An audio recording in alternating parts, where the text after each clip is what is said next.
안녕하세요. 사연 프로그램을 보시는 여러분, 저도 이 채널을 굉장히 좋아하는데요.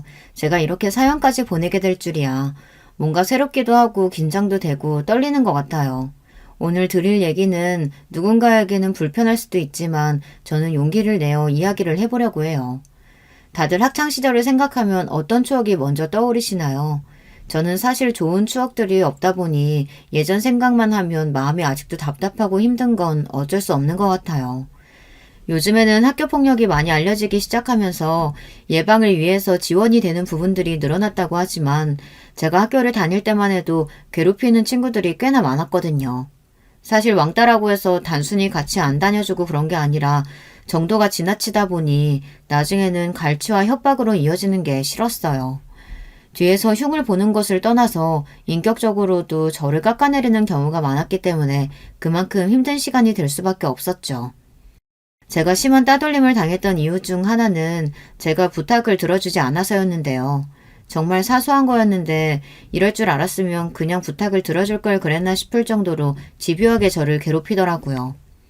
어떻게 보면 부탁은 핑계고 그냥 저를 괴롭히고 싶었던 건 아닌가라는 생각이 들기도 했어요. 괴롭힘이 심해지다 보니 학창시절 내내 좋은 추억은 없습니다. 특히 이동 수업이나 수련회에 갈 때는 같이 다닐 친구가 없어서 오히려 움츠러들고 저도 모르게 소극적인 성격으로 변하게 되더라고요. 예전에는 이러진 않았던 것 같은데 고등학교 1학년 후반 때부터는 거의 끌려다니는 일이 많아져서 말도 잘 안 하게 되었어요. 미안, 오늘은 이것밖에 못 가져왔어. 아니, 내가 오늘까지 뭐 하라고 얘기했는데 그걸 아직도 못 치웠다고? 아, 그러고 보니 너희 집 거진데 내가 너무 무리한 걸 요구했나? 어? 미안해. 오늘은 화장실 2시간 당첨. 그 안에서 심심할 테니까 내 숙제나 좀 대신해줘. 너희 집은 돈도 없어서 학원도 못 다니는데 이렇게라도 좀 배워야 되지 않겠어? 이렇게 친구 챙기는 사람이 어딨냐? 나한테 고마워해라. 돈을 모아오라고 하는 것은 물론 조금이라도 마음에 들지 않으면 화장실에 가둔 뒤에 숙제를 시키거나 혹은 부모님까지 들먹이며 이야기하는 것을 듣다 보니 눈을 뜨면 학교에 가야 된다는 사실이 너무 싫어서 안 좋은 생각을 했던 적도 있었어요. 괴롭힘의 정도가 심해지면서 학교에 가면 책을 뺏는 것은 물론 저와 어울리는 친구들도 같이 괴롭히더라고요. 자, 이제부터 김지원이랑 말하거나 같이 다니는 친구들은 똑같이 찐짜 되고 싶다고 이해하겠다. 알아듣겠지? 다들 대답한 걸로 알고 내일 보자. 안녕. 피해를 주고 싶지 않아서 혼자 다니기도 했는데 주변 친구들도 나중에는 점점 더 제 주변에는 아무도 오지 않더라고요.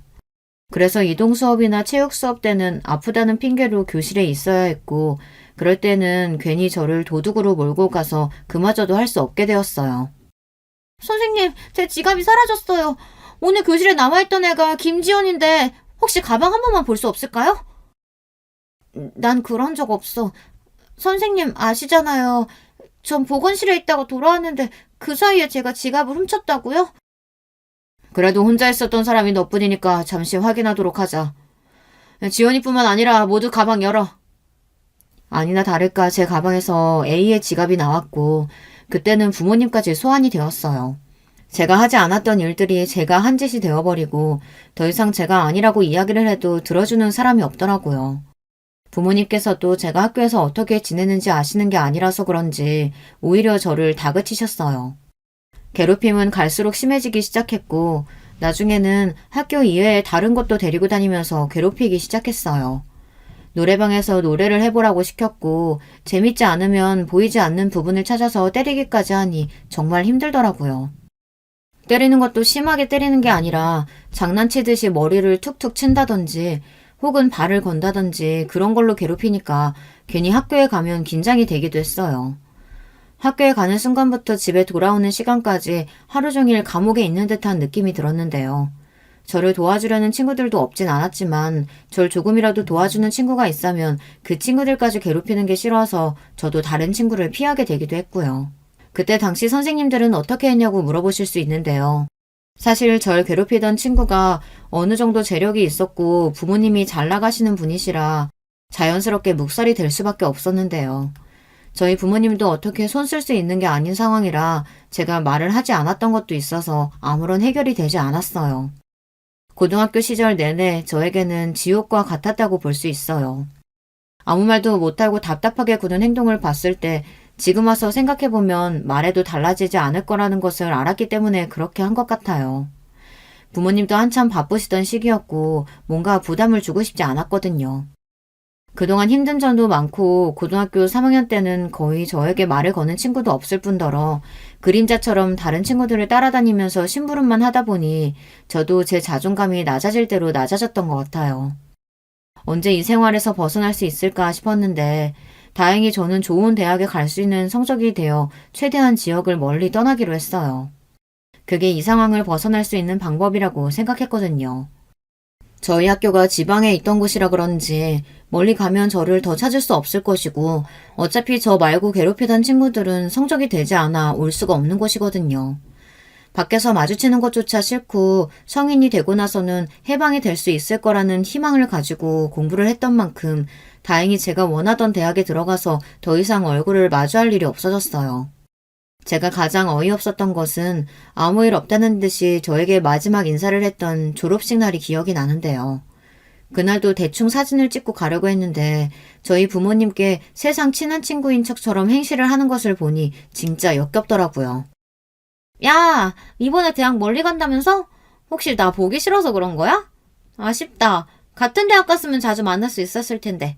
마지막인데 같이 사진이라도 찍자. 너가 나랑 사진을 왜? 왜? 싫어? 혹시 아직도 예전 일 가지고 꿍해있는 거 아니지? 다른 친구들이랑 같이 찍자. 다른 친구들까지 불러와 가해자 무리들이랑 사진을 찍는 것은 정말 곤욕이었어요. 부모님은 친구들이 소심한 저를 잘 챙겨주는 것처럼 보여 좋게 보셨을 수도 있겠지만 저는 많이 불편했거든요. 그래도 드디어 마지막이라는 생각에 사진 한 장 정도는 그러려니 하고 넘어가기로 하고 저는 지역이 멀다 보니 혼자 생활하며 대학 생활에 적응을 하기로 했어요.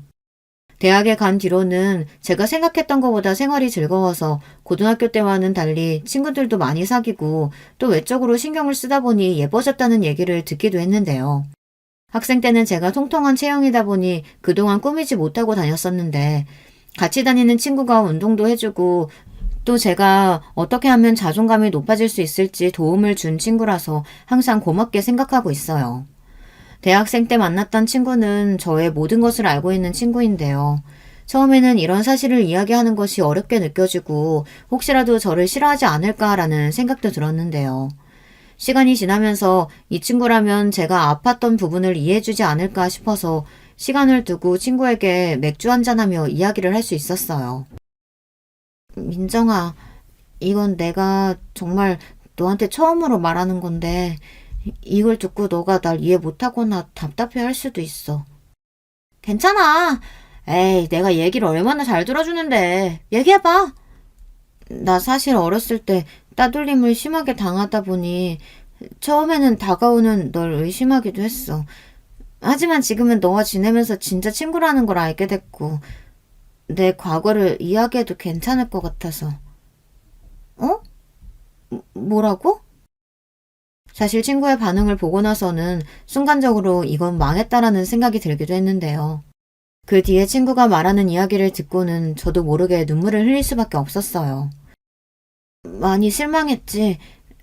그치, 나처럼 답답하면 다른 사람들이 따돌리는 건 어떻게 보면 당연한 일이기도 하잖아. 미안해, 괜히 이런 얘기해서. 너 지금 무슨 얘기를 하는 거야? 너처럼 착한 애가 어딨다고. 아휴, 학교 다니면서 많이 힘들었겠다. 지금은 좀 어때? 괜찮고? 마음 여는 거 힘들었을 텐데 초반에 내 행동이 너한테 부담이 되었을 수도 있겠다. 미안해. 지금이라도 알았으니까 혹시라도 불편한 점 있으면 편하게 얘기해줘. 제가 생각했던 것보다는 친구의 반응이 달랐고 오히려 절 위로해주니 저도 모르게 그동안의 서름이 올라왔던 것 같아요. 그동안 싸워왔던 것을 풀고 나니까 마음이 조금 편해졌어요. 그리고 정말 제 편이 되어줄 수 있는 친구를 얻은 것 같아서 행복해지더라고요. 사람이 밝아지면 이렇게 밝아질 수 있구나라는 것을 느낄 수 있었고 저 또한 이전보다는 위축되지 않는 성격을 가지면서 리더십 있는 사람으로 인정을 받을 수 있었어요. 그동안 사랑을 받을 줄 몰랐던 저에게 사랑을 주는 사람이었고, 이 사람을 만나면서 저의 가치관이나 성격도 많이 달라지게 되었어요. 그때 제가 답답하게 굴었던 부분을 생각하니 아직도 마음이 안 좋긴 하지만, 그래도 이젠 더 이상 피하지 않기 때문에 당당해져서 그때 일은 마음속에 묻어두고 있었어요.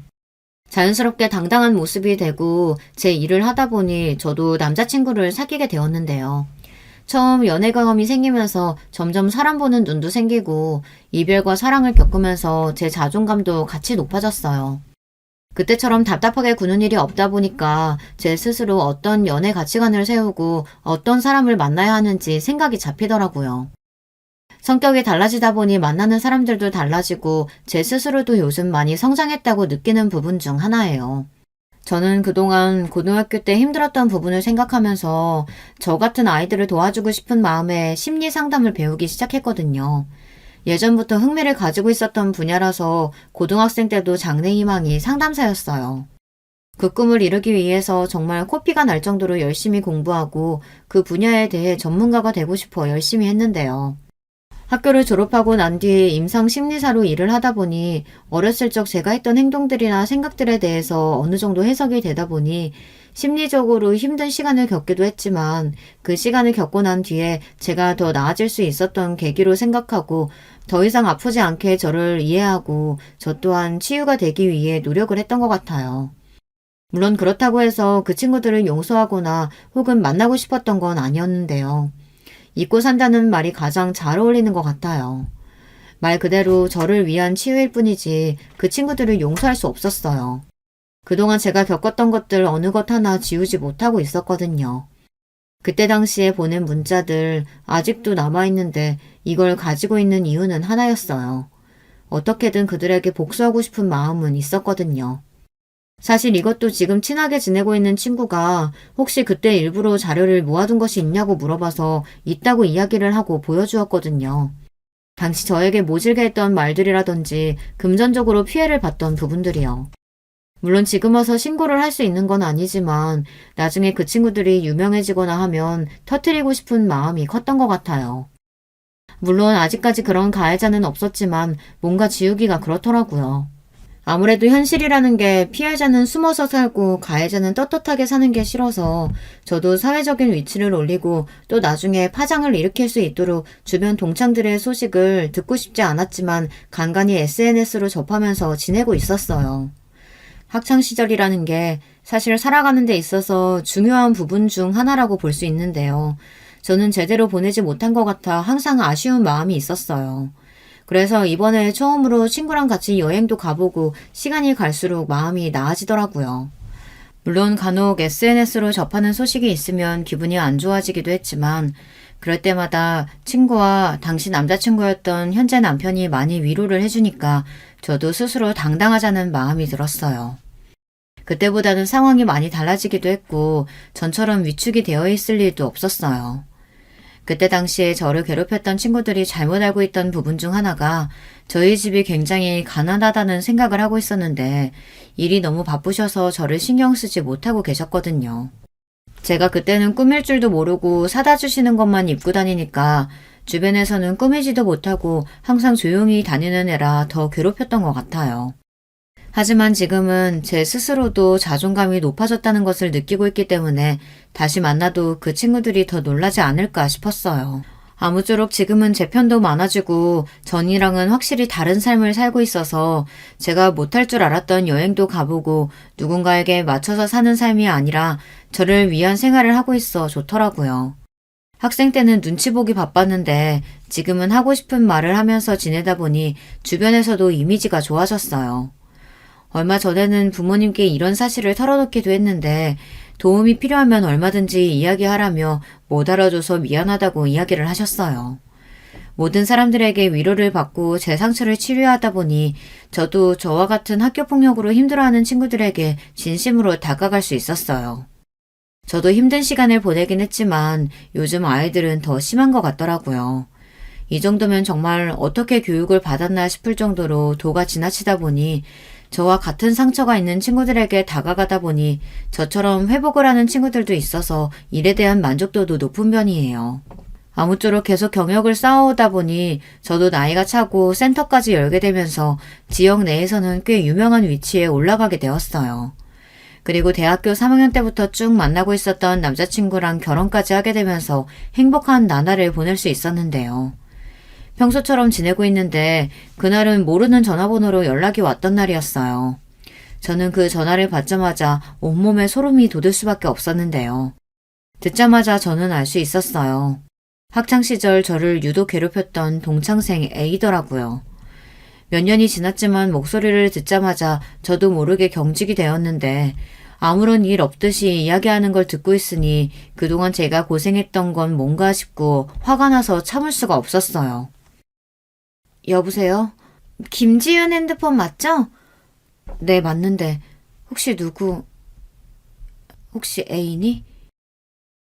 기억하는구나. 오랜만이다. 잘 지냈지? 뻔뻔하게 인사를 해오는 아이의 목소리에 화가 나긴 했지만 왜 연락을 해온 것인지 궁금해서 물어봤어요. 아마 제 마음 한편에는 사과를 바라고 있었는지도 모르겠네요. 하지만 제가 생각했던 것과는 다른 대화가 흘러갔어요. 다른 게 아니라 이번에 우리 동창회 하는데 오랜만에 얼굴 좀 보면 좋을 것 같아서 대학 간 이후로 한 번도 못 봤지 아마? 졸업하고 잘 산다는 얘기는 들은 것 같은데 혹시 나 때문에 안 오는 건 아니지? 우리 그때는 너무 어렸잖아. 아, 어려서 그때 일을 잘 기억을 못하는가 보다. 그래, 동창회? 언젠데? 날짜 알려주면 갈게. 역시 너 쿨할 줄 알았어. 그때 일 마음에 담아두고 있는 건 아니지? 나 그럼 너무 속상할 것 같은데. 우리 이번에 만나서 서로 서운한 거 있으면 다 풀자. 어때? 서운한 거라. 그래, 일단 만나서 얘기하자. 그럼 내가 애들한테도 미리 얘기해둘게. 그날 보자. 태연하게 통화하는 것을 듣고 나니 속이 너무 안 좋아서 점심 먹은 것들을 그대로 개어내고 얼굴 표정도 안 좋으니 직원들도 저를 살피고 괜찮다고 이야기하긴 했지만 사실 괜찮은 척을 했던 것 같아요. 아무리 시간이 지나도 다 나아지지 않는 부분인 것 같더라고요. 그동안 마인드 컨트롤을 잘하고 있었는데 뭔가 한순간에 무너진 느낌이 들어서 집에 들어가기 전 대학 때 만난 친한 친구들을 만나고 들어가기로 했어요. 사실 간다고 이야기를 하긴 했지만 정말 가서도 당당하게 있을 수 있을까 싶었어요. 막상 동창회 연락을 받으니까 불안한 마음도 들고 트라우마처럼 그때의 감정이 올라오니까 감정을 다시 잡기가 어려웠어요. 제 마음을 공감해줄 친구를 부르고 난 뒤 집 근처 맥주집에서 오늘 있었던 일을 이야기해 주었는데요. 제 이야기를 들은 친구가 제가 생각했던 답변이 아니라 저에게 이런 이야기를 하더라고요. 무슨 일이 있길래 이렇게 안색이 안 좋아? 진짜 큰일이라도 난 거야? 내가 예전에 이야기했던 학창시절 얘기 기억나? 그럼 당연하지. 너 그동안 얼마나 힘들었을지. 아무튼 몇 년이나 지났는데 괴롭힘 정도가 너무 심하니까 나도 계속 기억에 남아있더라고. 혹시 다시 그때 일 때문에 힘든 거야? 그래서 너 상담한다고 했을 때 살짝 걱정됐었는데. 그런 건 아니고 오히려 반대야. 난 이 일을 하면서 나처럼 힘들어했던 친구들에게 희망 주는 것이 좋더라고. 그럼 뭐 때문에 그런 거야? 왜 이렇게 망설여? 사람 불안하게. 다른 건 아니고 그때 학폭 주도자였던 동창생 A한테서 연락이 왔어. 뭐? 걔 진짜 미친 거 아니냐? 이제 와서 사과라도 하겠대? 아니 그런 건 아니고 오히려 동창회 올 거냐고 물어보더라. 제 이야기를 들은 친구는 앞에 있던 맥주를 들이키면서 답답하다는 듯이 가슴을 치기도 했지만 곧이어 저에게 이런 제안을 해주더라고요. 근데 잘 들어봐. 너는 그때 당시에 너가 아니잖아. 오히려 지금은 당당하고 성공한 인생인데 안 가는 것도 좀 이상하긴 해. 가서 떵떵거리고 오면 되잖아. 아직까지 그럴 용기가 안 나기도 하고 사실 가는 게 맞나 싶기도 해. 바보 같다고 생각할 수도 있지만 전화 받고 욕 한마디 못하고 끊었거든. 그렇다면 더더욱 가야지. 잘 들어봐. 그 친구들은 어떻게 살고 있는지 모르겠지만 너는 든든한 친한 친구와 또 남편이 있잖아. 그리고 남편도 성공한 사람이고 이 정도면 가서 자랑할 만하지 않아? 친구의 이야기를 들어보니까 그렇더라고요. 제가 괜히 피할 이유도 없을 것 같고 또 힘든 시기를 겪긴 했지만 그때보다 훨씬 성숙한 모습으로 살아가고 있으니 말이에요. 여러분들이라면 어떻게 하실 것 같으세요? 초반에는 망설이긴 했지만 친구의 말을 들어보니까 오히려 괜찮은 방법인 것 같았어요. 뭔가 제가 할 수 있는 복수 방법을 찾은 것 같은 느낌이라고 해야 할까요? 그래서 친구랑 같이 이야기를 나누면서 어떻게 하면 제가 시원하게 한 방을 날려줄 수 있을지에 대해서 생각을 해봤어요. 일단 제 스펙을 두고 봤을 때 어디 뒤떨어질 게 아니다 보니까 괜찮다고 느껴졌는데 뭔가 보여주는 부분이 있어야 할 것 같더라고요. 그래서 어떤 방식이 좋을지 생각해보니까 항상 그 친구들은 금전적 그리고 사회적인 위치에 대해서 신경을 쓰는 모습을 봤기 때문에 남편에게도 이 이야기를 전하기로 했어요. 자기야, 사실 오늘 오후에 A한테서 연락이 왔는데. 뭐? 학창시절에 그렇게 괴롭혀놓고 무슨 낯짝으로 연락을 했대?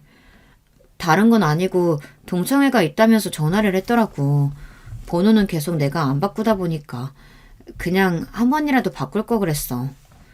그게 자기 탓은 아니지. 그럼 어떻게 하고 싶어? 불편하면 가지 않아도 되잖아. 오늘 친구 만나서 얘기해봤는데 사실 무섭긴 하지만 더 이상 피하고 싶진 않은 것 같아. 계속 피해 다니기엔 그때 나와 똑같은 것 같아서 당당하게 가고 싶어. 자기만 괜찮다면 가는 것도 괜찮지만 걱정되니까.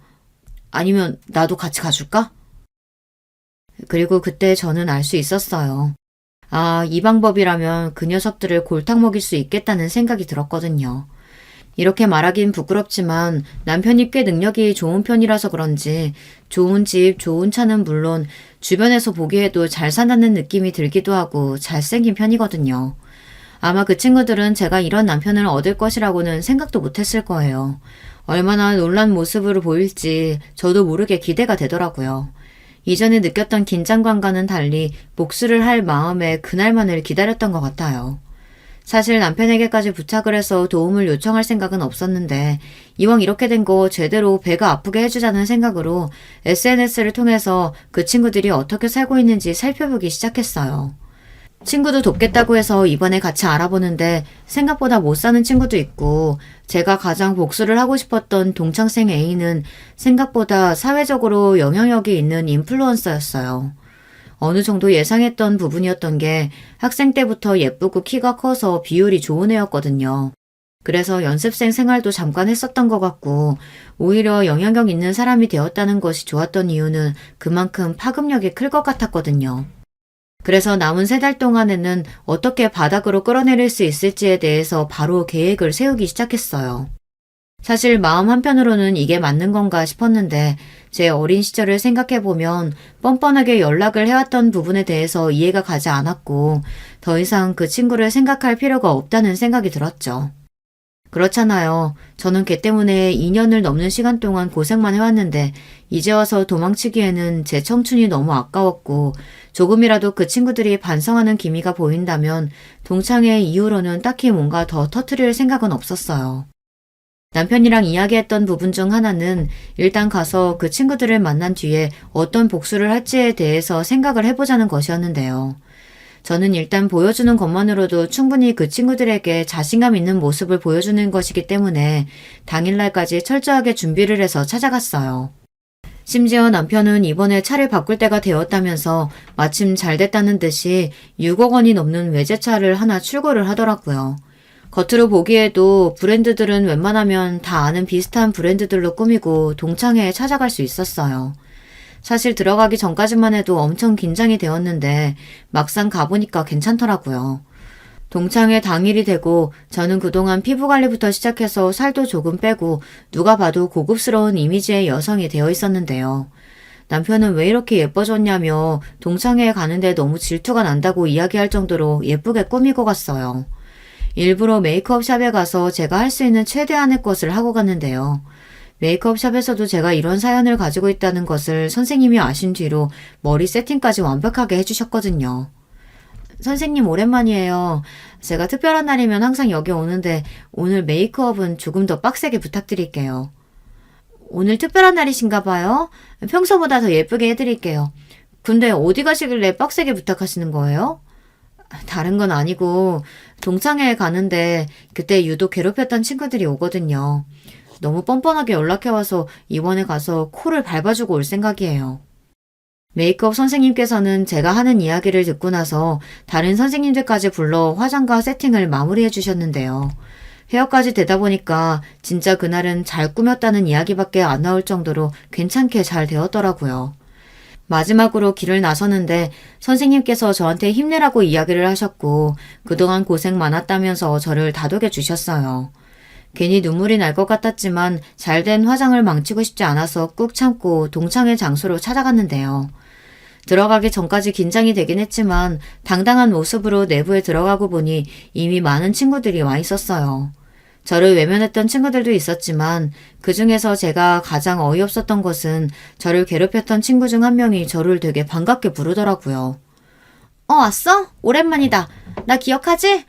왜 이렇게 예뻐졌어? 오랜만에 보니까 너무 좋다. 그치? 누구더라? 어쨌든 만나서 반가워. 아직 애인은 안 왔나 봐.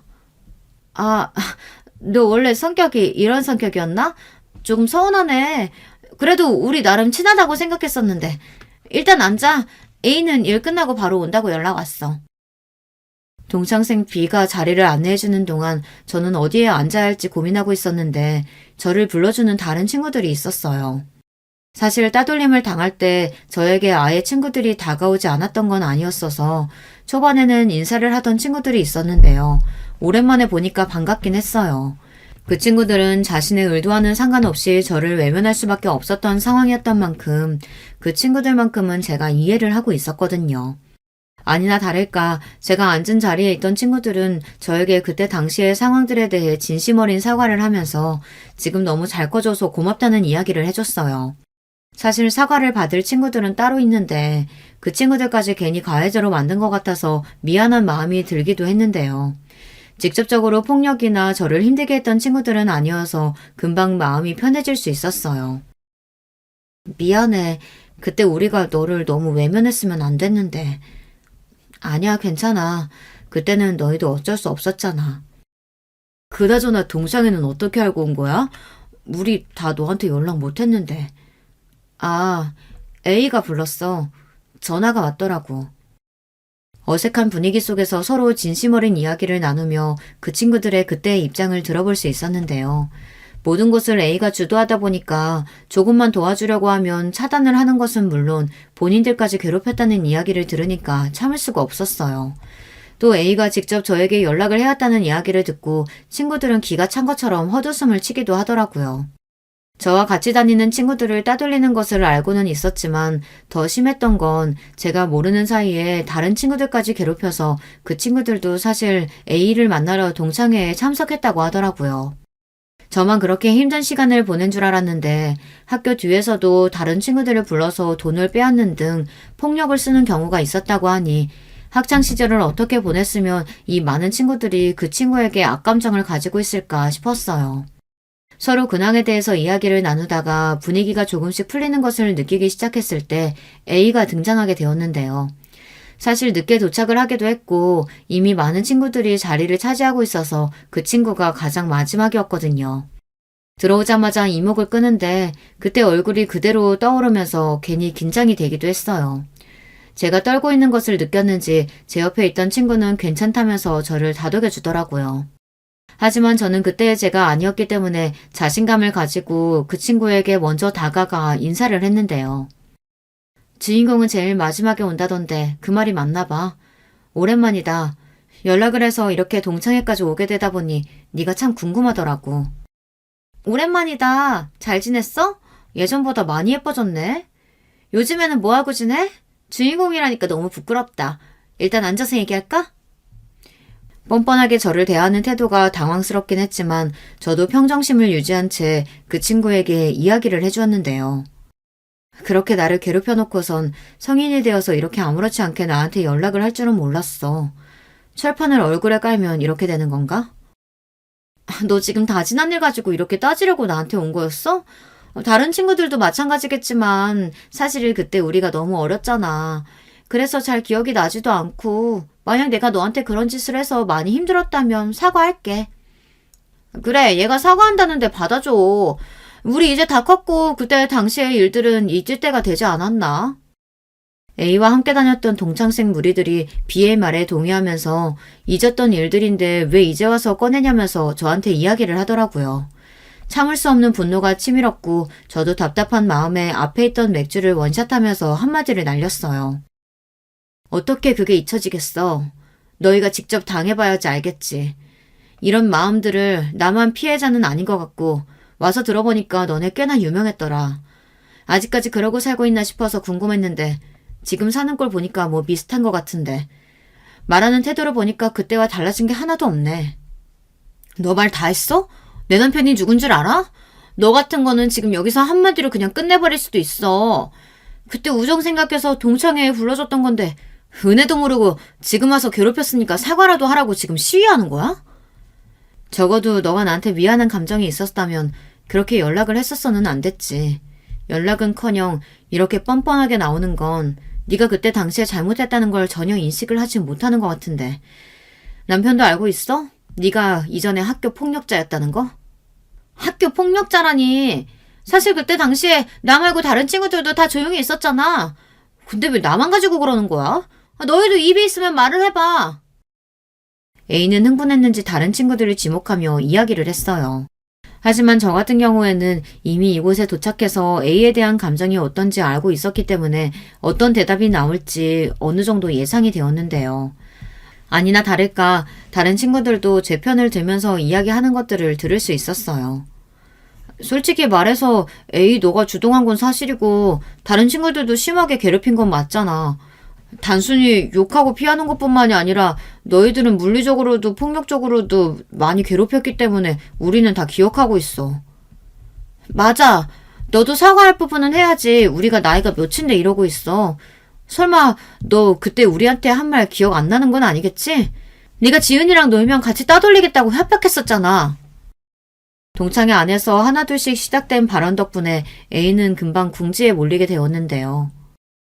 하나같이 나한테 따지려고 드는 것 같은데 그럼 그때 당시에 얘기했어야지 왜 10년이나 넘은 시간이 지난 뒤에야 나한테 이렇게 이야기하는 거야? 모두 그때 당시에는 많이 어렸고 네가 적어도 사과는 할 줄 알았겠지. 여기까지 와서 네가 이렇게 당당하게 나올 줄은 누가 알았겠어. 요즘 학폭 가해자들은 다 당당하게 산다더니 너 또한 마찬가지였구나. 내가 버렸던 그때 시절들을 너가 보상이라도 해줄 거야? 계속된 A의 주장에 답답했던 저는 그동안 제가 참았던 만큼 제대로 얘기를 하고 돌아올 수 있었는데요. 마지막까지 한마디 날려주고 나가려는데 타이밍 좋게 저에게 찾아온 남편 덕분에 그 친구의 코를 납작하게 밟아줄 수 있었어요. 앞서 말했던 남편이 능력도 되고 키도 좀 큰 편이라 사람들의 이목을 끌기엔 딱이거든요. 얼굴도 잘생겼다 보니까 자연스럽게 동창회에 있던 사람들이 다 남편을 쳐다보다가 남편이 저에게로 다가오니 다른 친구들도 꽤 놀란 눈치였어요. 남편은 자연스럽게 제 어깨에 손을 감싸면서 이제 나가자면서 이야기를 해주더라고요. A는 딱 봐도 잘생긴 제 남편 얼굴을 보더니 온몸에 명품으로 도배가 되어 있는 모습을 보고 나서 뻔뻔하게 다시 이야기를 이어갔어요. 어머, 지은이 남편 되세요? 얘기는 못 들었는데 굉장히 미남이시네요. 오랜만에 친구들끼리 만나서 이런저런 이야기하다 보니까 잠깐 언성이 높아진 것 뿐이에요. 오해 마시고 잘 들어가세요. 내가 내일 다시 연락할게. 우리 그때 다시 이야기하자. 너랑은 할 말 없고 앞으로 연락 안 해줬으면 좋겠어. 나 진짜 결혼도 잘하고 지금 잘 살고 있거든. 괜히 내 앞걸음에 방해될 일 없게 조용히 살아. 그리고 그대로 그 밖으로 나와서 저도 모르게 긴장이 풀렸는지 차에 타자마자 한숨이 먼저 나오더라고요. 밖을 보니까 A가 제가 탄 차량을 봤는지 얼마 뒤에 저한테 연락이 와서는 그 차는 정말 남편 것인 건지 결혼한 지는 얼마나 됐는지 등등 저에 대한 사생활을 캐묻기 시작했어요. 사실 동창회 때 그렇게 했으면 아예 연락을 안 해야 되는 게 맞지 않나요? 그때 당시 본인은 너무 어렸다고 하면서 저에게 이야기를 하는 것이 답답하기도 하고 또 한편으로 어렸을 테니까 그럴 수 있나 싶다가도 사실 그건 어린 것을 떠나서 도덕적인 문제가 분명했거든요. 그렇게 뻔뻔한 모습을 보이니 그냥 이대로 묵혀두기에는 제 복수가 너무 사이다 같지 않은 것 같아 고구마를 없애주기 위해 사이다 같은 복수를 결심하게 되었어요. 일단은 기본적으로 그 친구와 자연스럽게 만나면서 다시 이야기를 나누기 시작했는데요. 처음에는 이게 너무 싫었는데 제가 증거를 모아야 되다 보니까 자연스럽게 만남을 가지게 되었고 그 친구는 제 재산이라든지 남편에 대한 정보만 엄청 궁금해 하더라고요. 심지어 남편의 직업은 무엇인지에 대해서 물어보고 같이 셋이서 술 한잔 하자는 이야기까지 나왔는데 딱 봐도 어떻게 할 것처럼 말을 하는 거 보니 아직도 제가 본인 밑에 있다고 생각을 하는 것 같았어요. 뻔뻔한 태도 때문에 이렇게 지낼 수 없을 것 같다는 생각이 들어서 일단 남편에게 친구를 소개시켜주라고 이야기를 했어요.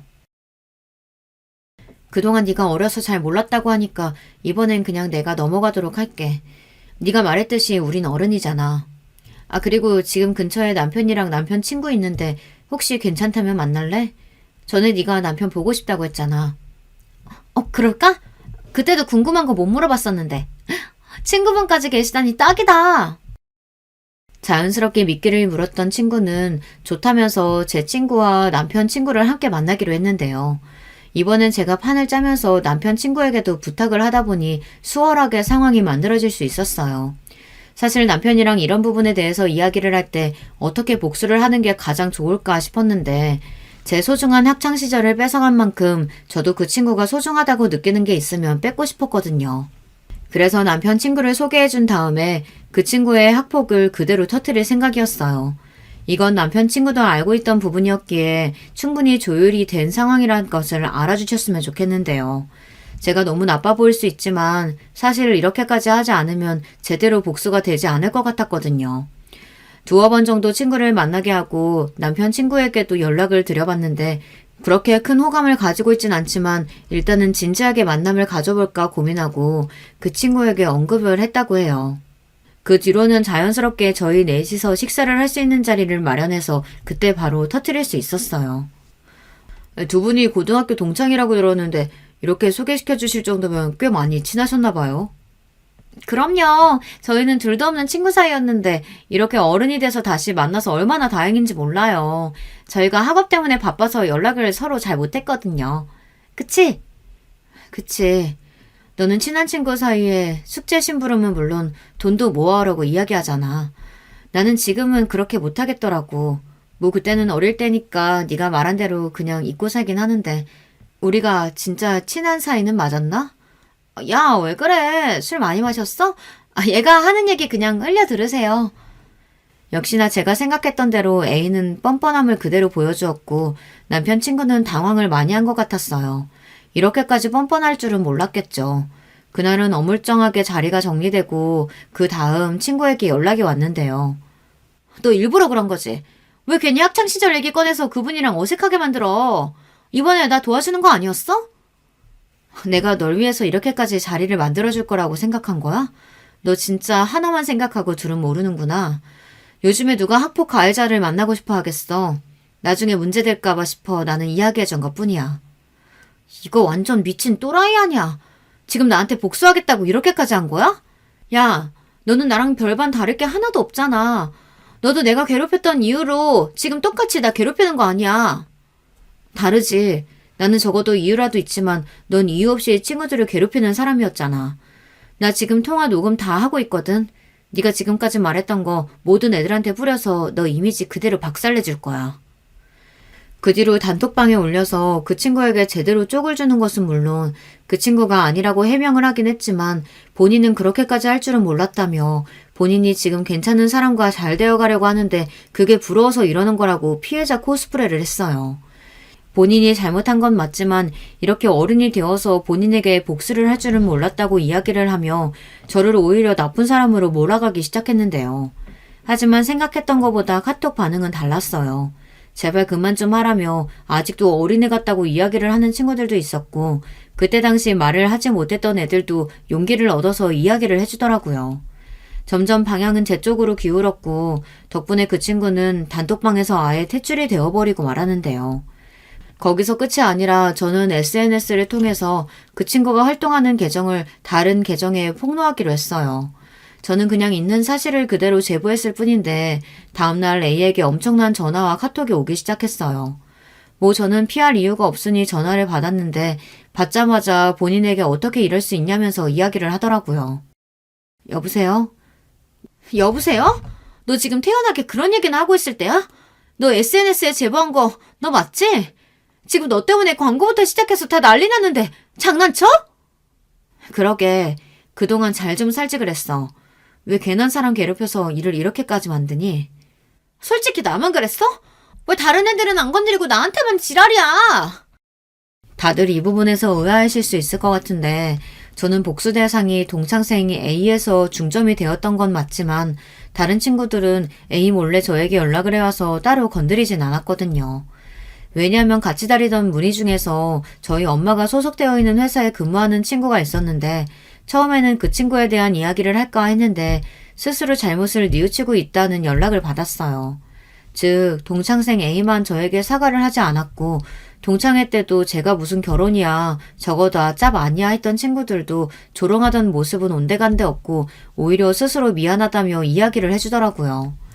A에 비하면 그 친구들은 딱히 잘못한 게 없었기 때문에 일이 그렇게 커지진 않았어요. 이렇게까지 하고 나니까 한편으로는 심했나 싶기도 한데 이미 저 말고 다른 피해자들도 나오기 시작해서 걷잡을 수 없이 그 친구에 대한 이미지가 바닥이 나기 시작했어요. 인플루언서다 보니까 팔로워도 많았고 그만큼 아는 사람들이 많았는데 결국에는 공개 사과문까지 올리더라고요. 통쾌하기도 하고 한편으로는 도움을 줬던 남편에게도 고맙고 요즘에는 센터 운영이 오히려 잘 돼서 그런지 더 바빠졌어요.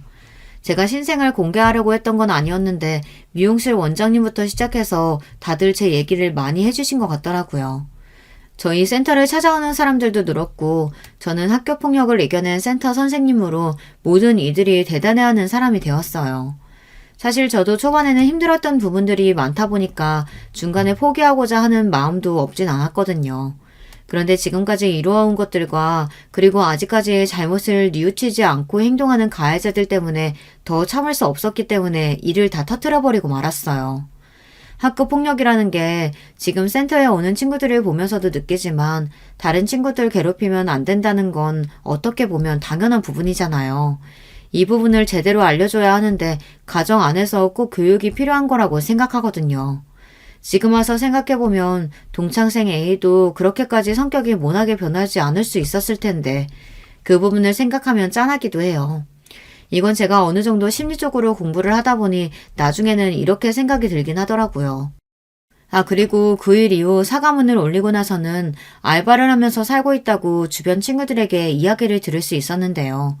아마 기존에 다니고 있었던 회사와는 끝이 난 것 같더라고요.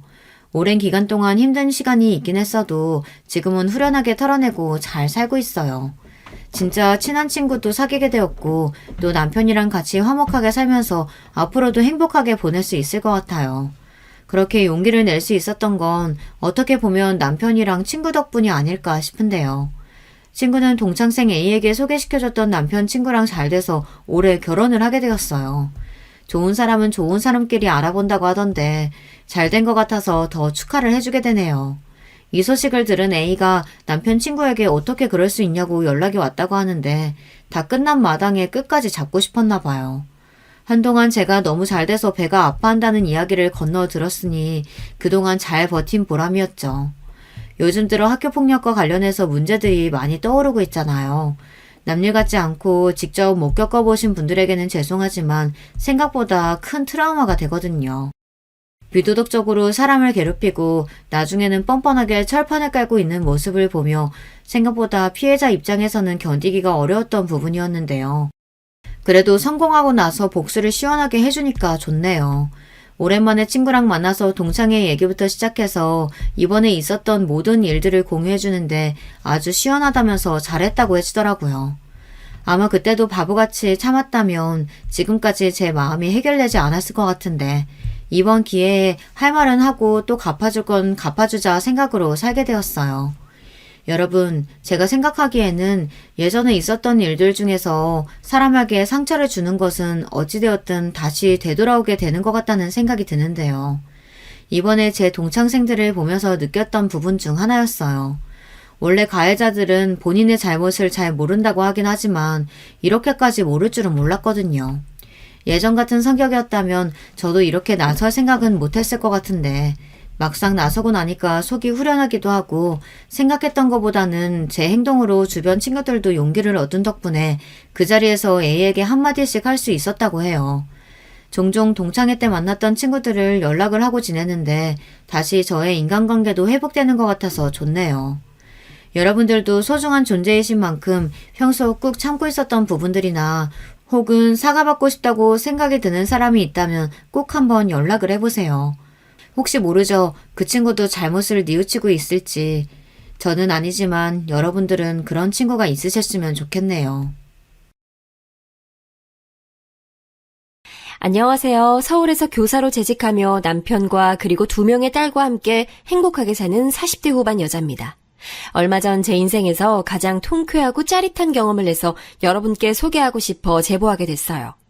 제가 이 얘기를 주변 사람들, 특히 우리 친정 부모님께 들려줬더니 네가 진짜 그렇게 말했냐고 하더라고요. 저조차도 제가 그랬다는 것이 도저히 믿기지 않을 정도였답니다. 사실 아주 어릴 때는 제 성격이 이렇지 않았고 아주 활발하고 낙천적이었어요. 과거에 찍힌 사진만 봐도 항상 발랄하고 매우 활동적이고 역동적인 아이였고 친정 부모님과 친언니와 친오빠의 말을 들어봐도 확실히 밝은 아이였습니다. 저는 3남매 중 막내로 태어나 부모님과 언니, 오빠의 사랑을 아주 듬뿍 받고 자랐거든요. 나이 차이도 꽤 나는 편이라 특히 언니의 사랑을 독차지했습니다. 언니가 제가 여자동생이라는 이유로 편애했던 기억이 생생해요. 어릴 때는 언니와 오빠가 밖에 놀러가면 저도 데려가라고 떼쓰고 그러면 언니 오빠는 결국 저를 데리고 나가서 같이 놀아주곤 했죠. 부모님도 굉장히 자상하고 자식들에게 사랑을 많이 주시던 분들이라 어린 시절을 생각하면 아직도 입가에 미소가 지어질 정도로 행복했습니다. 그렇게 밝고 행복했던 시절의 성격이 그대로 자랐으면 얼마나 좋았을까요? 그 좋았던 추억은 약간의 위기를 맞게 됐는데 갑작스러운 아버지의 주재원 발령에 맞춰 우리 가족은 흩어지게 됐어요. 온 가족이 다 같이 움직였으면 그래도 조금은 괜찮았을 텐데 그러지 못했습니다. 아버지가 주재원 발령이 나며 자식들 교육에 대해 지원도 많이 해줘서 원래 처음에는 5명이 다 가기로 했었는데 출국하기 정확히 3주 전에 오빠가 갑자기 쓰러지게 됐어요. 그때 제 나이가 10살이었는데 아직도 그날 밤이 생생하게 기억납니다. 평범한 하루였고 저녁도 같이 맛있게 먹고 산책까지 하고 집에서 같이 언니 오빠와 놀다 잠이 들었는데 일어났더니 집에는 저 혼자 있었어요. 어린 마음에 무서워서 울고 있었는데 언니가 집에 들어오더라고요. 그런데 집에 오는 언니도 울며 상황을 설명해줬습니다. 오빠가 새벽에 갑자기 발작을 일으켜 병원에 입원했다고 하며 언니는 그래도 저를 챙겨서 학교를 보냈어요. 불안한 마음에 학교에서 계속 울며 집중하지 못하니 선생님께서 부모님에게 연락하셨고 그렇게 병원에 가서 오빠를 봤는데 어젯밤까지 저와 떠들며 웃던 오빠는 창백하게 질린 얼굴로 고요하게 누워 있었습니다. 그때는 어려서 몰랐지만 나중에 알게 된 사실로는 원인불명의 혈압 저하였다고 해요. 이런저런 검사가 필요했고 실제로 결과도 기다려야 했습니다. 급하게 부모님은 두 분이 상의한 결과 오빠는 절대 외국에 데리고 갈 수 없다는 결론을 내리셨죠. 그렇다고 오빠만 한국에 두고 나머지 가족만 나갈 수도 없고 정말 많이 고민하셨다고 합니다. 주재원 발령 취소를 하자니 이미 출국이 코앞이고 또 오빠가 쓰러지며 막대한 병원비가 생겼는데 해외로 나가지 않으면 우리 가족이 감당하지 못하는 액수였다고 해요. 어쨌든 아빠는 무조건 나가야 했고 처음에는 기러기 아빠 생활을 하려고 했는데 부모님이 생각하셨을 때 막내인 저는 같이 나가는 게 좋다고 생각하셨다고 하더라고요. 아무래도 나이가 어리니 될 수 있을 때 외국 생활을 하는 것이 너무 중요하다고 생각해서 결국 엄마와 언니 오빠는 한국에 남고 저만 아빠 손을 잡고 외국으로 나가게 됐습니다. 처음엔 언니도 같이 나가려고 했으나 그때 언니는 고등학생이었고 대학 입시를 코앞에 둔 시점이라 결국 한국에 남게 됐어요.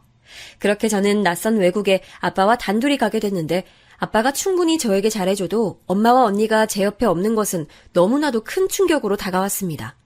말도 안 통하는 서양 친구들 사이에서 혼자 동양인인 제가 적응하기 너무 힘들었고 심한 향수병이 오기 시작했죠. 미선이 힘들면 언제든지 말해. 알겠지? 아빠한텐 비밀이 없어야 해. 여기선 우리 둘밖에 없으니까 서로 의지해야 해. 아빠는 그런 저에게 힘들면 반드시 말하라고 하셨는데 어린 마음에 아빠도 힘든 게 느껴져서 절대 입 밖으로는 힘들다는 말이 나오지 않더라고요. 엄마와 언니와 그리고 한국에서 치료 중인 오빠와 연락을 해도 직접 보지 못한다는 사실이 어린 저에겐 큰 고난이었고 결국 그때의 기억은 제 성격 자체를 완전히 뒤바꾸는 계기가 됐습니다.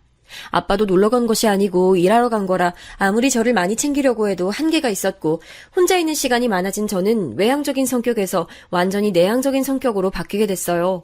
엄마가 시간을 내서 잠깐 아빠와 제가 있는 호주로 왔을 때는 돌아가는 엄마를 못 가게 하려고 아예 가방을 숨길 정도로 그리움이 깊어졌습니다.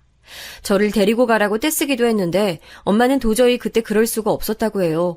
오빠가 조금씩 차도가 좋아지긴 했어도 여전히 병원 신세를 지고 있어 엄마는 종일 병원에 있었는데 제가 한국에 있으면 전혀 저를 신경 쓰지 못하던 상황이었다고 하더라고요.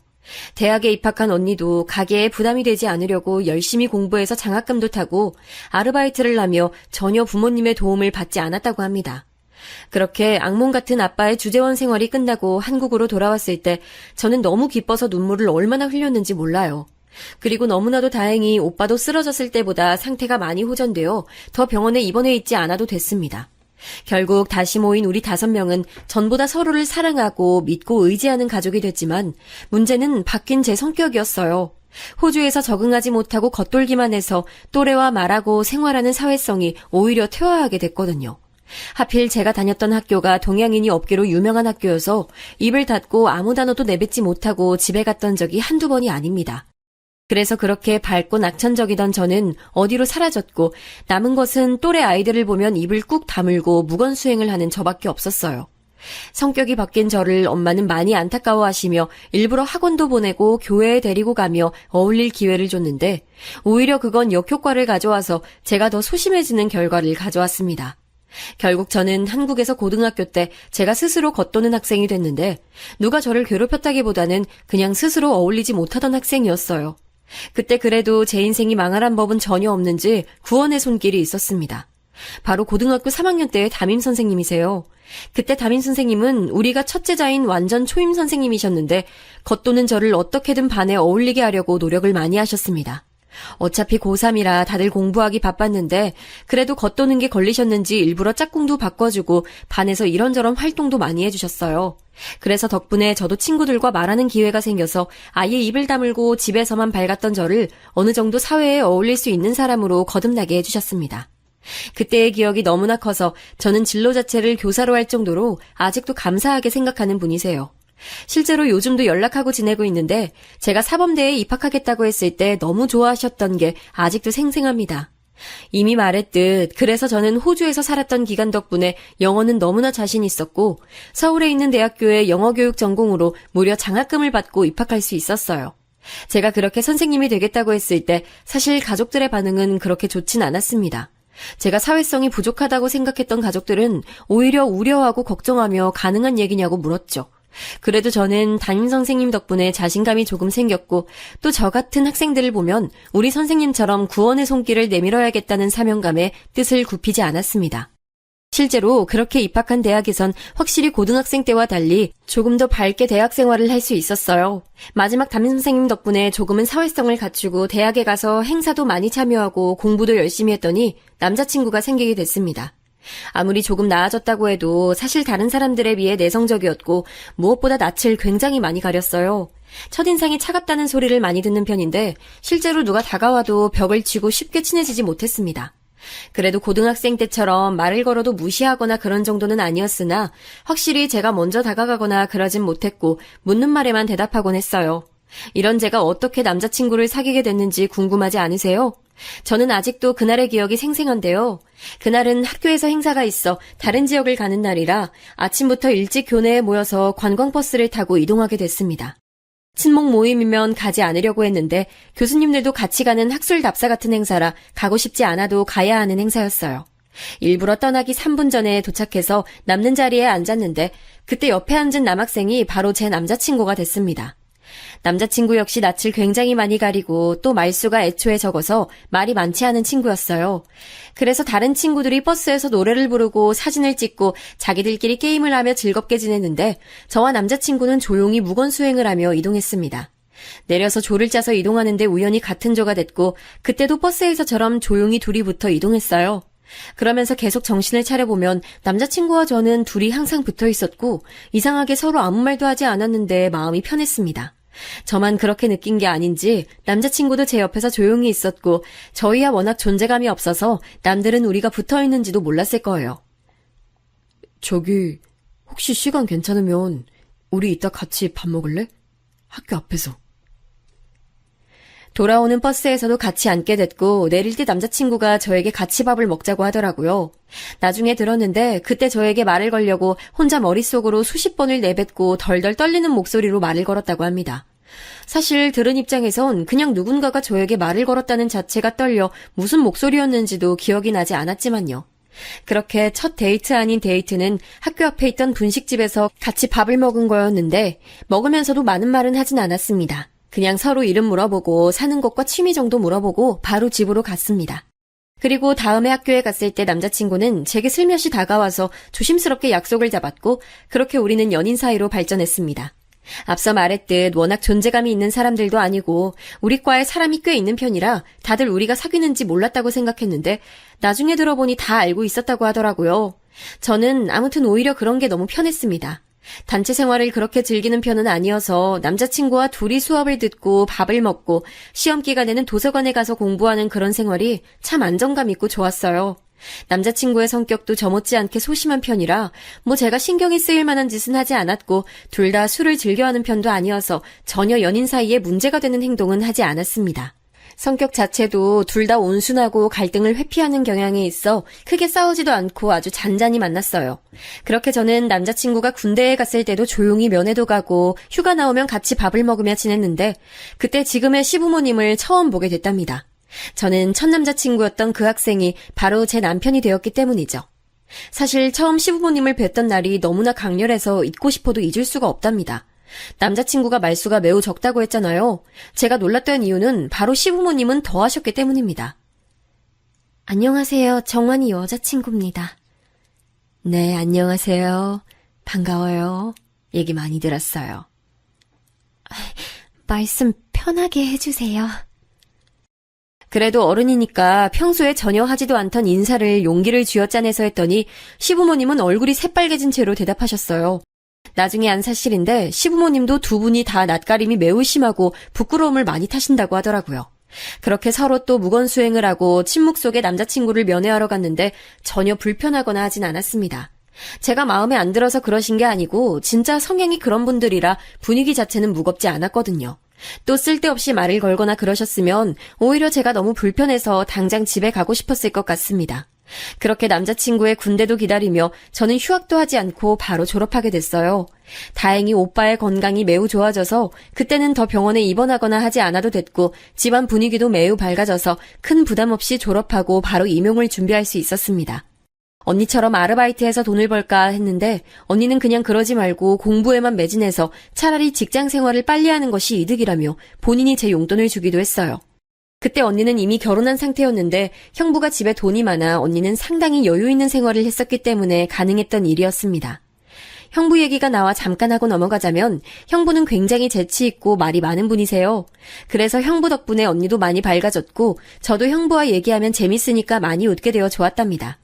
무튼 저는 졸업하고 바로 공부를 시작했는데 안타깝게도 첫 번째 시험에서는 낙방했어요. 그리고 두 번째 시험에서는 다행히 합격하게 됐답니다.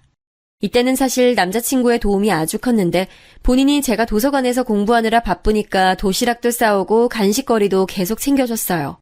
군대를 갔다 왔으니 저보다 학년이 낮아 아직 임용을 공부할 때가 아니었는데 다른 여자를 만나거나 유흥을 즐길 수도 있는데 공부하는 제 옆에 앉아 본인도 책을 읽거나 미리 공부하는 모습을 보며 이런 사람이라면 결혼을 해도 되겠다고 생각하게 됐죠.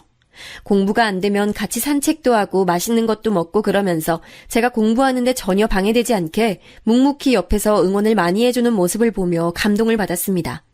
그렇게 저는 임용에 합격해서 서울에서 교사 생활을 시작했고 남자친구는 임용을 준비하게 됐어요. 남자친구가 저를 많이 챙겨줬던 것과 달리 저는 처음 하는 직장 생활에 잘 적응하지 못해 많은 부분을 챙겨주진 못했습니다. 그래도 시간을 내서 주말에 맛있는 밥도 사주고 필요한 것들도 챙겨주며 노력했고 그 덕분인지 남자친구는 첫 번째 시험에서 바로 임용에 합격할 수 있었어요. 저는 제가 합격했을 때도 뛸 듯이 기뻤지만 남자친구의 합격 소식을 듣고 너무 기뻐서 눈물이 나오더라고요. 그렇게 감정의 간격이 크지 않은 우리지만 그때만큼은 서로 신나서 어쩔 줄 몰랐습니다. 동료 선생님들과 학생들의 치이며 힘들었던 사회생활도 남자친구와 같이 서로 응원하고 격려하며 버틸 수 있었어요. 그렇게 3년을 일하고 남자친구는 저에게 결혼하자고 프로포즈를 냈고 바로 양가 허락을 받았습니다. 사실 이미 양가에서는 우리가 결혼할 거는 당연한 상태여서 허락이라기보다는 날짜와 신혼집 위치 조율에 많은 관심이 쏠렸습니다. 워낙 오래 만나서 이미 서로 부모님의 얼굴도 알고 집에도 몇 번 찾아갔기 때문이죠. 3남매 중 막내였던 저와 달리 남자친구는 3남매 중 둘째였는데 위로는 형이 있고 아래로는 나이 차이가 꽤 나는 여동생이 있었습니다. 저도 언니 오빠와 나이가 꽤 차이 나는 편이었는데 남자친구의 여동생 아가씨는 더 차이가 나더라고요. 저는 사실 시댁 식구들 복은 참 많다고 생각하는데 시부모님 자체가 남에게 폐를 끼치는 것을 극도로 싫어하시는 분들이라 시집살이는 당연하고 제 기분을 망친 적도 한 번도 없던 분들이세요. 항상 말할 때 고르고 고른 말을 내뱉으시고 상대방을 배려하는 분들이라 보면서 제가 오히려 많은 것을 배울 정도였습니다. 인간적으로 훌륭하신 분들이라 존경하는 마음이 들었습니다. 그리고 아주버님은 남편보다는 꽤 말이 있었는데 그래도 일반인과 비교했을 때는 상당히 조용하신 분이셨어요.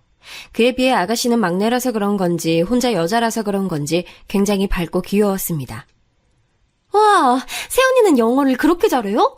너무 신기하고 부러워요. 저도 영어 진짜 좋아하거든요. 그래요? 궁금한 거 있으면 언제든지 물어봐요. 저는 호주에서 살다 와서 영어로 의사소통하는 데는 문제가 전혀 없어요. 너무 멋있어요. 저도 기회가 된다면 해외에서 살아보고 싶어요. 안 그래도 요즘 그래서 외국 생활에 관해 관심이 아주 많거든요.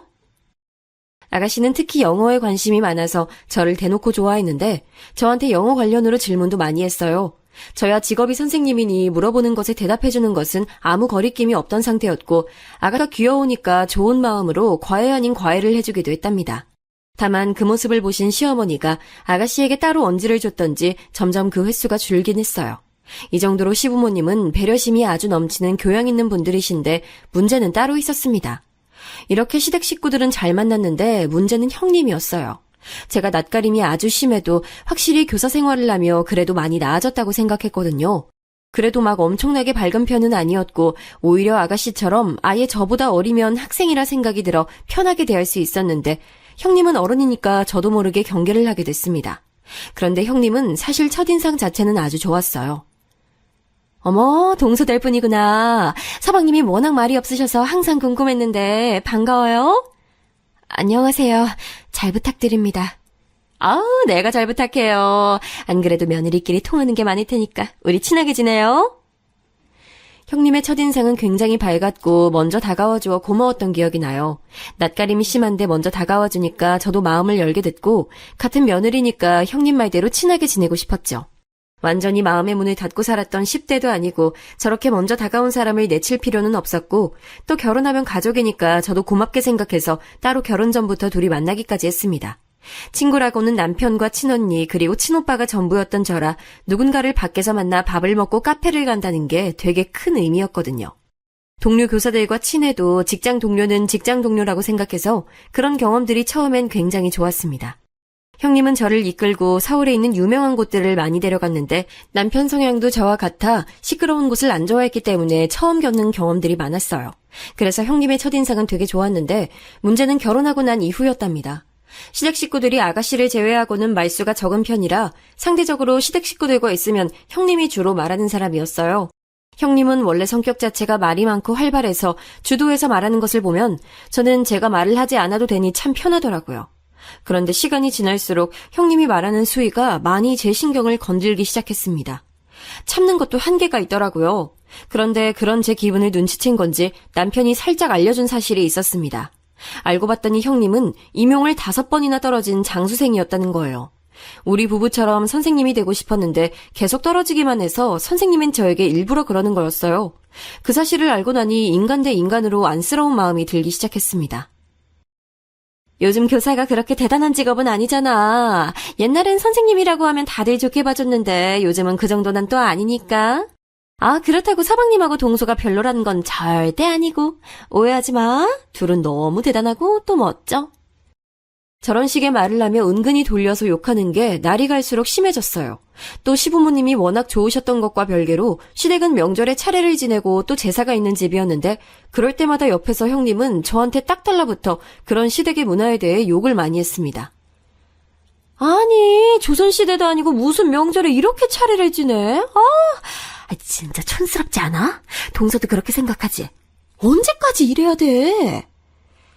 그래도 이렇게 지내고 나면 아버님이 용돈도 두둑하게 주시잖아요. 덕분에 친척들 얼굴도 볼 수 있고요. 전 마냥 싫진 않아요. 어머님도 저희 많이 챙겨주시잖아요. 누가 교사 아니랄까봐 좋은 말만 하네. 학교에서도 그런 식으로 말하지. 동서 진짜 재미없어. 며느리끼리는 이런 말도 해야 서로 가까워지는 거야. 실제로 시댁이 큰 집이라 온 가족이 명절이 되면 친척들이 시댁으로 오셨는데 시아버지는 그럴 때마다 저와 형님에게 미안하다며 매번 봉투를 챙겨주셨어요. 그리고 애초에 음식도 며느리들은 할 것도 전혀 없이 시어머니가 아가씨와 같이 준비하시고 저와 형님은 딱 그릇에 담기만 하는 그런 일만 했었거든요. 시어머니도 귀한 집 귀한 딸들에게 남의 집 제사를 지내라고 하는 게 미안하다며 매번 가만히 있으라고 하는 게 말버릇일 정도로 많이 챙겨주셨습니다. 설거지도 무조건 저와 형님이 있을 때는 손도 대지 못하게 아예 등을 밀어 부엌 밖으로 나가게 하실 정도로 시어머니는 며느리들에게 전혀 부담을 주지 않았어요. 그래서 명절 때도 저는 제사 음식 때문에 스트레스 받거나 그런 적이 전혀 없었습니다. 제사도 1년에 4번 정도 있었는데 도착하면 이미 다 아가씨와 시어머니가 준비를 끝내놔서 저는 절만 하고 올 정도였어요. 그리고 그럴 때마다 시부모님은 우리에게 미안하다고 하시고 또 번거롭게 해서 미안하지만 집안 전통이라 어쩔 수 없다고 말씀하셨거든요. 그래서 저는 아무 불만이 없었고 오히려 이런 식으로 가족들 얼굴 보니 좋다고 생각했는데 형님은 뭐가 그리 불만인지 옆에서 구구절절 이런 문화가 마음에 들지 않는다고 욕을 하니까 상당히 불편했습니다. 나중에 남편에게 들은 바론 시부모님도 형님이 오래 공부만 하다가 아주버님을 만나 결혼했으니 안쓰러운 마음이 있다고 하셨어요. 저도 저러는 본인은 속이 얼마나 힘들까 생각해서 최대한 무시했습니다. 또 제가 손 아랫사람이기도 했고 며느리들끼리 사이가 좋지 않으면 시부모님도 불편하시니까요. 그런데 그런 관계도 시간이 지나며 불편해졌는데 바로 아이 문제였습니다. 제가 결혼하고 얼마 지나지 않아 형님이 임신하고 저보다 먼저 아이를 낳았는데 아들이었어요. 첫 손주가 생기니 당연히 시부모님은 좋아하셨고 또 아들이니까 대를 이을 수 있으니 더 좋아하셨습니다. 그래서 시부모님은 형님에게 용돈도 주시고 많이 챙겨주셨죠. 저도 교사로 일하며 아이들을 더 사랑하게 됐기 때문에 시조카가 참 예뻐서 볼 때마다 많이 놀아주고 조금이라도 형님이 쉴 수 있게 해줬어요. 그런데 문제는 제가 아이를 낳고 나서 생기기 시작했습니다. 사실 저와 남편은 아이를 갖는 게 쉽지 않아서 병원까지 다니며 아이를 기다렸어요. 요즘 워낙 불임이 흔하고 이런 사람들이 수도 없이 많다는 것을 이미 알지만 그래도 자연적으로 아이가 찾아올 생각을 하지 않으니 얼마나 속상했는지 모릅니다. 학교에서 일하며 아이들에 관한 관심은 절로 늘어났고 우리 반 학생들을 보며 빨리 제게도 아기 천사가 찾아오길 바랐어요. 그렇게 기다리다가 인공적으로 아이가 생기게 됐는데 안타깝게도 저는 초기에 유산을 했습니다. 학교에서 일하다 발을 헛디뎌 계단에서 굴렀는데 그게 유산으로 이어졌죠. 처음엔 제가 힘들게 가진 아이를 잃었다는 생각에 죄책감도 심하고 또 정신적인 충격을 받아 도저히 출근을 할 수 없어 병가까지 내고 집에서 쉬었습니다. 그런 저를 시부모님은 상당히 안타깝게 여기셔서 추석이 얼마 남지 않았을 때 이번엔 오지 말고 친정에 가서 쉬다 오라고 먼저 말을 꺼내주셨어요. 안 그래도 정신적으로 너무 많이 힘들어서 시부모님에게 감사하다 하고 친정에서 쉬고 있는데 전화가 울려서 봤더니 글쎄 형님이더라고요. 동서, 친정에 있다며? 좋겠다. 나는 지금 시댁에서 계속 종일 고생하다 잠깐 산책하러 나왔어. 동서는 친정에서 몸 편히 쉬고 있겠네? 물론 그래야 좋지. 이해는 해. 형님, 네. 지금 친정에서 가족들이랑 시간 보내고 있어요. 어머님이 일 시키는 분은 아니신데 오늘은 시키셨어요? 에? 내가 언제 어머님이 일 시켰다 했어? 동서 말 서운하게 하네. 아무튼 몸조리 잘하고 제사 때는 얼굴 봤으면 좋겠다. 며느리가 혼자라 부담스럽네. 다음엔 꼭 오길 바라. 저는 제 걱정을 해주려 전화한 줄 알았는데 전혀 아니었고 오히려 저를 슬슬 긁는 말을 하더라고요. 안 그래도 유산 때문에 정신적으로 예민한 상태에 저런 말을 들으니 그렇게 화가 많이 없는 저도 분노가 차오르기 시작했습니다. 그래도 내가 지금 몸이 안 좋아서 예민한가 보다 생각하며 꾹꾹 누르고 혼자 화를 없애려고 노력했어요. 얼굴이 새빨개진 것을 보고 남편이 놀라서 무슨 일이 있냐고 물었지만 나중에 제가 따로 형님에게 직접 얼굴을 보고 말하려고 아무 일도 없다고 넘기게 됐죠. 그리고 그날 아가씨한테 안부 전화가 또 와서 받았더니 저는 너무 놀랐습니다. 새언니, 몸은 어때요? 언니 없으니까 집이 허전해서 보고 싶어요. 그래도 언니 몸이 제일 우선이니까 아무 생각하지 말고 편히 쉬어요. 다음엔 얼굴 꼭 봐요. 아가씨, 그렇게 말해줘서 진짜 고마워요. 이번에 음식 준비 좀 힘들었어요? 못 가서 미안해요. 아니요? 우리 이번에는 엄마가 허리 다치셨고 언니도 없어서 예외적으로 나가서 갈비 먹었어요. 먹으면서 언니 생각 많이 나더라고요. 아빠가 그래서 언니 나중에 오면 갈비 사준대요. 아가씨의 말을 들어봤더니 시어머니가 며칠 전에 허리를 삐끗하셔서 움직이기가 매우 힘드셔서 이번만 친척들에게 미리 양해를 구해 상을 차리지 않았다고 하더라고요. 무려 나가서 갈비를 먹고 편하게 지나갔다는데 형님은 굳이 저에게 전화를 걸어 저런 말을 한 거였답니다. 속에서 화가 부글부글 끓어서 당장 전화해서 지금 나한테 거짓말로 부담 준 거냐고 묻고 싶었는데 죄 없는 우리 아가씨가 곤란해질까봐 그게 무서워서 혼자 차분히 감정을 정리했어요. 시부모님은 제가 부담스럽다고 느낄까봐 일부러 연락도 하지 않으셨고 귀여운 아가씨만 저에게 보고 싶다는 연락을 했는데 형님은 뭐가 그렇게 마음에 안 드는 건지 저한테 굳이 저런 전화를 걸었다는 거예요. 속으로 참는 것도 한계가 있으니 다음에 또 저러면 그때는 참지 않아야지 다짐하고 그 추석은 그냥 지났습니다. 여러분, 혹시 아기는 마음을 내려놔야 찾아온다는 말 들어보셨나요? 저는 그 말이 무슨 말인지 모르고 살았는데 그렇게 유산의 슬픔을 겪고 사실 남편과 저는 많은 얘기를 나누게 됐어요. 굳이 우리 부부에게 아이가 필요할까부터 둘 다 직업이 교사니까 종일 학생들을 보니 차라리 그 학생들을 우리 친자식이라 생각하고 사랑하며 살자는 둥 말을 많이 나눴습니다. 아마 그 당시에는 남편도 저도 상처받기 싫어서 그렇게 미리 얘기했던 것 같아요. 유산의 고통이 하도 크니까 다시 겪을 자신이 없었던 거죠. 시부모님께 살짝 언질해줬더니 시부모님도 우리 부부의 일이니 마음껏 본인들이 원하는 대로 하라고 하셨고 우리 친정 부모님도 마찬가지로 무엇보다 제 마음이 편해야 한다고 하셨습니다. 그래서 아이 생각을 내려놓고 남편과 여행도 다니고 책도 읽고 공기 좋은 곳에 가서 경치도 구경하며 1년을 보냈어요. 다니던 병원도 가지 않았고 아예 아이 생각을 지우고 일에만 몰두해서 남편과 저는 아이의 마음을 편하게 먹고 있었는데 그걸 하늘이 보고 감동했는지 아기 천사가 드디어 우리 부부에게 찾아왔습니다. 처음엔 그냥 피곤해서 몸이 안 좋은 줄 알았는데 혹시나 해서 병원에 갔더니 제가 임신했다고 하더라고요. 믿기지 않아 10번도 넘게 물어봤는데 의사가 보여준 초음파는 너무나도 임신이었습니다. 남편과 저는 웃으며 병원을 나와 각자 부모님에게 연락해서 상황을 알렸더니 양가 어른들이 오히려 눈물을 보일 정도였어요. 그렇게 이번에는 절대 무리하지 않아야지 생각하며 몸을 일부러 덜 쓰고 덜 움직였습니다. 남편도 원래 집안일을 도맡아서 하는데 제가 아예 신경 쓸 필요가 없게 자기가 더 노력해서 제가 아무것도 하지 않아도 될 정도로 만들어줬어요. 시댁에서 시부모님이 연락와서 너무 축하한다고 하시면서 명절이나 제사는 오지 말고 오로지 제 출산에만 신경 쓰라고 먼저 말씀해 주셔서 얼마나 감사했는지 모릅니다. 이때 형님이 소식을 들었는지 먼저 전화가 왔는데 일부러 받지 않으며 제가 먼저 피했어요. 그리고 저는 아주 건강하게 딸을 낳을 수 있었습니다. 처음 딱 아이를 보고 든 감정은 말로 설명할 수 없을 것 같아요. 너무 소중하고 또 소중해서 아이를 위해서라면 무엇이든 다 해줄 수 있을 것 같았죠. 그렇게 저는 육아휴직을 바로 써서 들어갔고 편안하게 아이를 키우기 시작했습니다. 친정에서 제가 고생했던 것을 잘 알고 아빠가 도우미를 붙여줘서 비교적 편하게 키울 수 있었어요.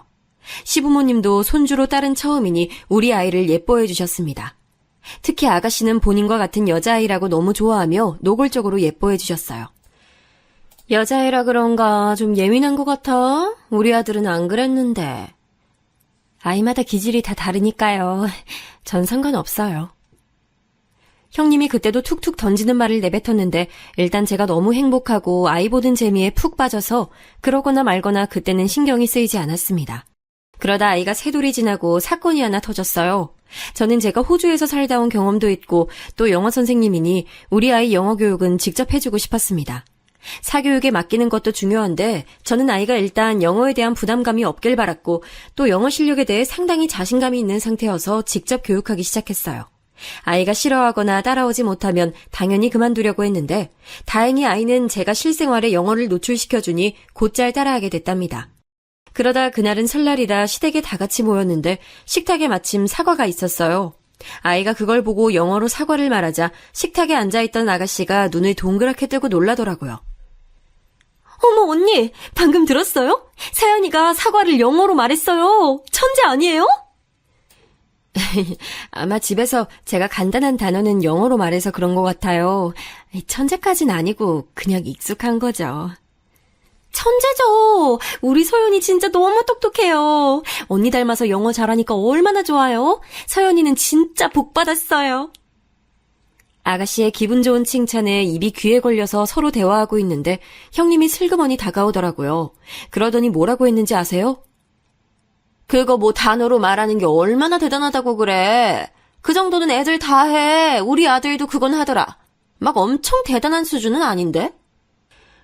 초등학생이니까 당연히 그 정도는 말할 수 있어야죠. 교육 과정상 그게 맞아요. 못 말하면 그게 문제인 거죠. 뭐? 지금 교사라고 나 무시해? 정도껏 해. 동서 가만 보면 우리 무시하는 거 그거 습관이야. 알아? 네? 아니 그게 아니고 형님이 먼저 우리 애한테 뭐라고 하셨잖아요. 그동안 꾹꾹 혼자 참아왔던 감정이 빵 터지는 계기였는데 제가 저한테 뭐라 하는 것은 참아도 우리 딸한테 뭐라 하는 것은 도저히 가만히 못 듣겠더라고요. 그래서 저도 모르게 순간적으로 욱해서 나간 말인데 사실 말하고도 너무 심장이 쿵쾅거리고 얼굴이 빨개지는 게 스스로 느껴졌습니다. 역시나 형님은 기분이 나빴는지 저에게 대놓고 뭐라 했는데 아가씨가 도중에 말려서 겨우 진정할 수 있었어요.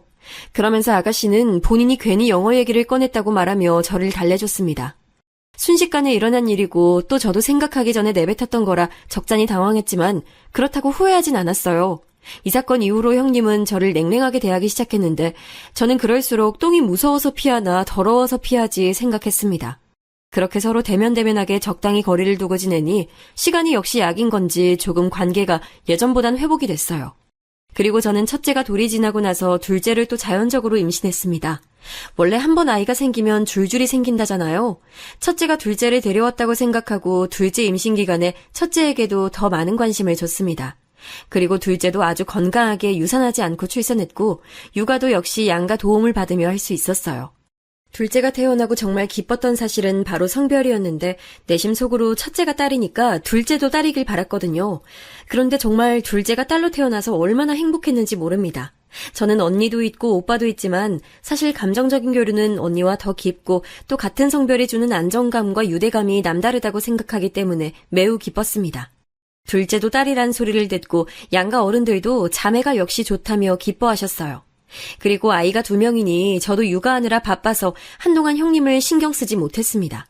형님은 뒤끝이 조금 남아있던 건지 저에게 은근 시비를 걸기도 했는데 두 딸과 행복하게 사느라 이제 신경이 쓰이지 않았죠. 그러다 또 사건이 하나 터지게 됐어요. 그때 한창 우리 딸들 영어 교육에 대해 남편과 얘기를 많이 나누고 있던 시기였습니다. 첫째를 영어 유치원에 보내고 있었는데 둘째를 보낼지 말지 상당히 고민이었어요. 왜냐하면 영어에 흥미를 보이던 첫째와 달리 둘째는 그렇게 첫째처럼 많은 관심을 보이지 않았거든요.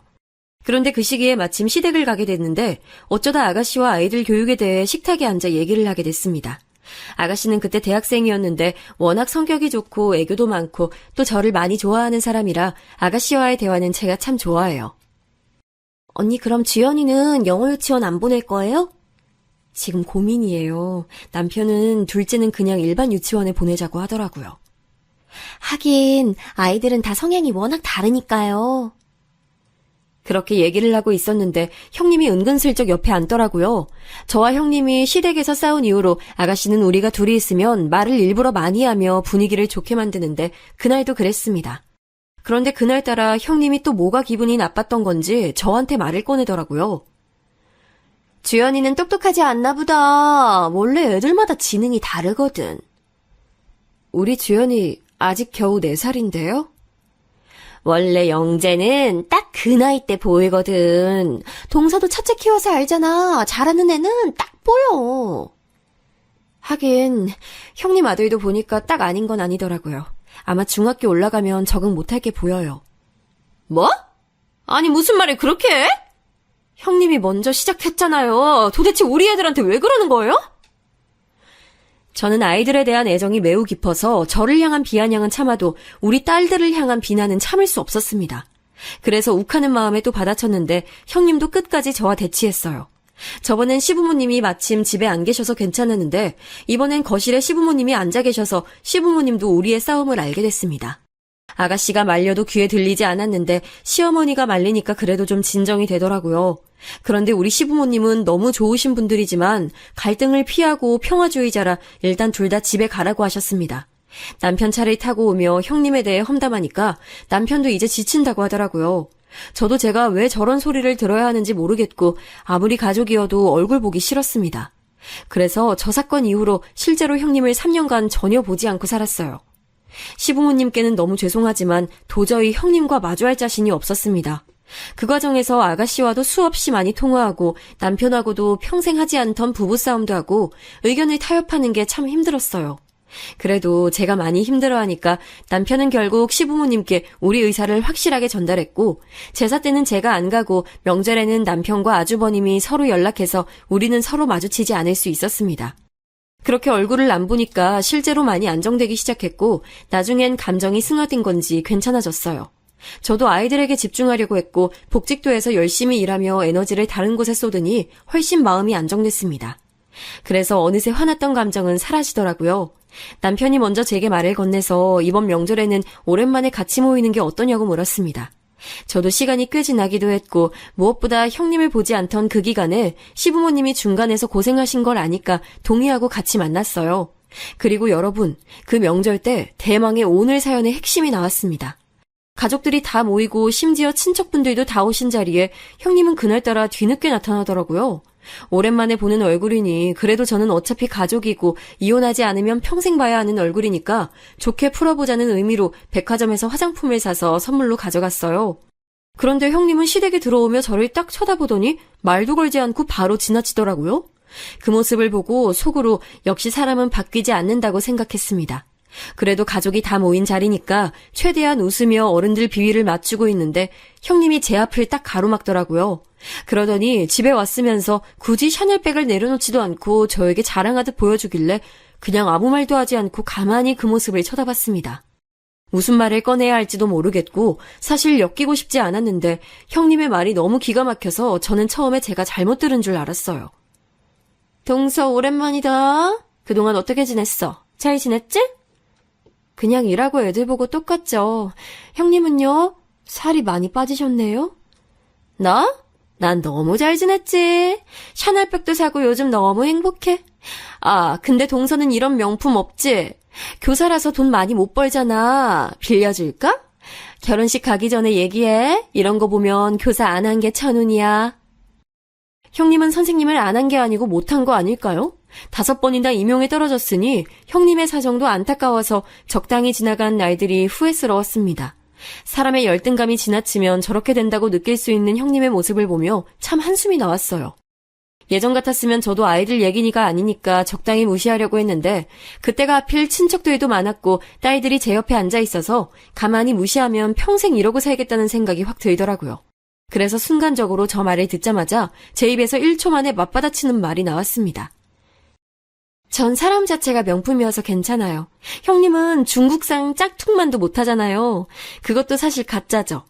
제가 집에 엄마가 물려준 명품백이 있는데 딱 봐도 가짜네요. 저는 사실 그냥 내뱉은 말이었는데 진짜로 가짜였는지 형님의 얼굴은 금방 새빨개지기 시작했습니다. 그런데 형님의 반응보다 제가 더 놀랐던 것은 바로 아가씨와 시부모님 반응이었어요. 장소가 시댁이라 저도 말하고 수습을 어떻게 할지 고민이었는데 아가씨가 글쎄 제 말이 끝나자마자 웃기 시작했습니다. 새언니 너무 멋져요. 하긴 교사가 뭐가 아쉬워요? 전 언니가 훨씬 대단하다고 생각해요. 그래, 속 시원하게 말 잘했다. 진짜 내가 아무리 좋게 넘어가려 해도 한두 번이지 도대체 언제까지 그럴래? 아니 나도 계속 임용 떨어진 게 안쓰러워서 그냥 넘어가려 했는데 적당히 해야지. 저는 시어머니가 저렇게 말할 줄은 꿈에도 몰랐습니다. 평소에 워낙 온화하시고 화도 절대 내지 않는 차분한 성정의 소유자셔서 그런지 이번에도 그냥 저와 형님에게 둘 다 진정하고 좋게 풀라고 하실 줄 알았거든요. 집안 분위기를 왜 이렇게 만드는 거야? 자격지심도 적당히 해야지. 눈 감아주는 것도 한계가 있어. 당장 내 집에서 나가! 그리고 시아버지의 마지막 말까지 죄다 제 편을 들어주시니 감사해서 몸둘 바를 모르겠더라고요. 형님은 가만히 얼굴이 불타는 고구마처럼 새빨개진 채로 가만히 있으니까 남편이 나서서 아주버님 보고 나가라고 했고 그렇게 시조카를 데리고 셋은 시댁을 나갔습니다.